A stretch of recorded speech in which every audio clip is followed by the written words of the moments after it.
Welcome to the Underground, the Steel City Underground, the black and gold standard for Pittsburgh Steelers coverage. Now, here's your host, Terry Fletcher. Hello, everyone, and welcome to the Steel City Underground podcast. This is the WTF continuation of Week 12. My name is Terry Fletcher.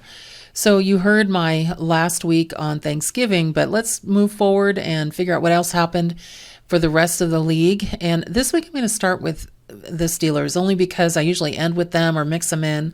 But since they were on Monday Night Football, it's fresh in my mind. We won 24-17.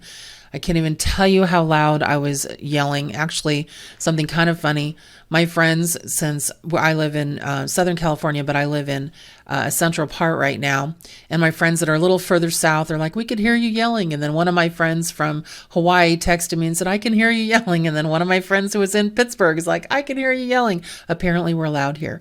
But the 24-17 win, oh my gosh, talk about a nail biter. The winners of that game, in my opinion, Kenny Pickett, great job protecting the football. George Pickens, I don't know, the Pickett to Pickens connection, I'm absolutely loving. The running back just tandem that they did, especially after Naj had to leave, was just great. They did such a good job, found those bursts. Shout out to, our fullback, Derek Watt, just another Watt doing his thing. We didn't really hear much from TJ Watt during this game, but, we did hear from Highsmith. We heard from, unfortunately Sutton did not make a good decision in a false start that almost killed us in one game, but just being able to see that fumble at the end, just figuring out what's going on there.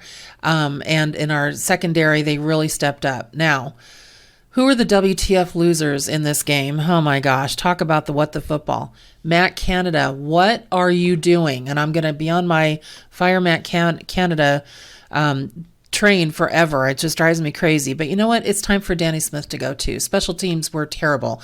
And I'm not the only one that thinks so. Coach Tomlin in his post-presser said the kickoff coverage was just awful. The field position we were giving the other team was just terrible. And then Deontay Johnson, well, you all know I'm not a fan, and even though he got an extension, I'm thinking, what the heck? Why would you do that? He drops all the time. The only thing he does well when he holds on to the ball is he tends to run some decent routes. But he also, once he catches the ball, he runs backwards more than any other wide receiver in the league. It's awful.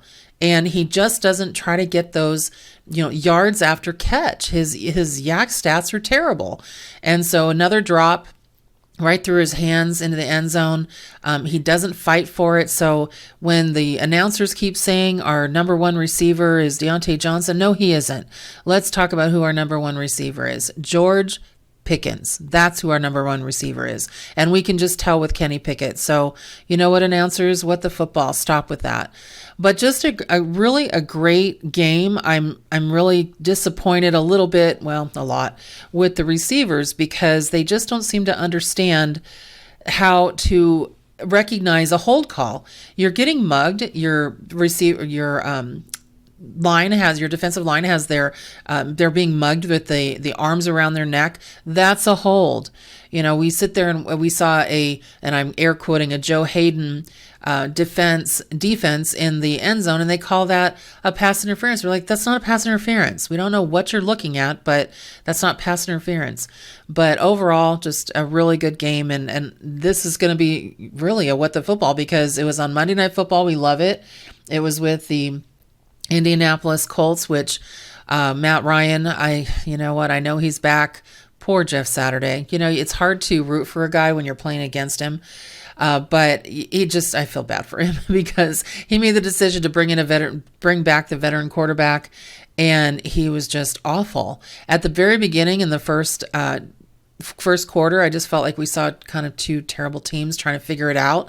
But just to get that fourth win, and that sounds sad as we're in week 12, but it was a very good feeling. So I was really happy about that. A couple other things going around now. Obviously, we had the three Thanksgiving games. We had a very wild Sunday, the Sunday night shootout. And it's just weird that Al Michaels didn't call any of them. That just felt really weird to me. But let's start with our Josh Jacobs Raider game. Oh my goodness. So that was a Raiders-Seattle game, and you just automatically thought that Seattle was going to win, and you would think they almost had it because it was an overtime game. It was 40-34 Raiders, and the first play of the game, Derek Carr throws a pick, and Seattle defensive lineman on the sideline, he doesn't realize the play is dead, and he ran onto the field. Talk about a 12-man situation, but 12 guys, and throws a block for the defender, and nobody called it. To me, that's a complete come on, man. What the heck? So what the football for sure. But the Raiders ended up pulling it out. But Josh Jacobs, the running back for the Raiders, okay, if you had him on your fantasy team, you know what he did. 53.8 points. Oh my goodness. Yeah, he definitely did not help me at all, but I'm sure he helped everyone else. The Browns beat Tampa Bay. You know, Tom Brady, just like Matt Ryan, they just look old. They're just looking old. And you have to ask yourself, Tom Brady, was it worth the marital issues to come back for this? I don't know. But you know what? I was bummed because that was a come from behind as well. And for them to beat Tampa Bay. So that was not good for the AFC North division. The Chargers, 25-24 over Arizona. That was back and forth a lot. I'm still not bought in on the Chargers, but whenever they get a win, it's like the media is ready to anoint them the second coming. So what are you going to do? But the best part of the day, and as far as a WTF moment, had to be the Ravens losing again. Lost in the fourth quarter. They lost with 36 seconds left versus Jacksonville, who went for a 2-point conversion instead of an extra point. And then did they throw it to get down to a sort of range for Justin Tucker? 67 yards is not his range. And if I keep hearing the media people over and over again talking about, well, last year he made a 61. Do you know why he made that 61-yard touchdown? Does anybody remember? Or 61-yard field goal last year?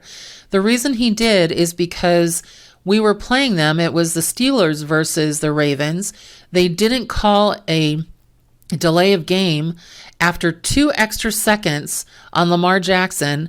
And so that's why he didn't get pushed back 5 extra yards and was able to make 61 yards because it should have been loss of down and loss of 5 more yards. So that's ridiculous. I don't like it when they do that. Since he beats Tennessee after defending hit center, and the defender hits the center and gives him a first down, and they should just know better than that. You know, whenever you look at Mike Vrabel over on Tennessee and you just look at him when he shakes his head, he's so animated and he just thinks, oh my gosh, my team. And with only 31 rushing yards for Derrick Henry and no touchdowns, no wonder. I mean, you can't, if you're not going through the best running back, the best player on the team, you're just not going to win the game. So what was probably the worst game to watch? Well, again, because we didn't have football till Monday. When I say we, I mean Steeler fans. The Saints were shut out by the 49ers, and not by a lot, 13-0. But guess who the leading rusher was for the Saints? Yes, Andy Dalton. Andy Dalton, and guess how many rushing yards he had? 21. Yeah, Alvin Kamara fumbled twice.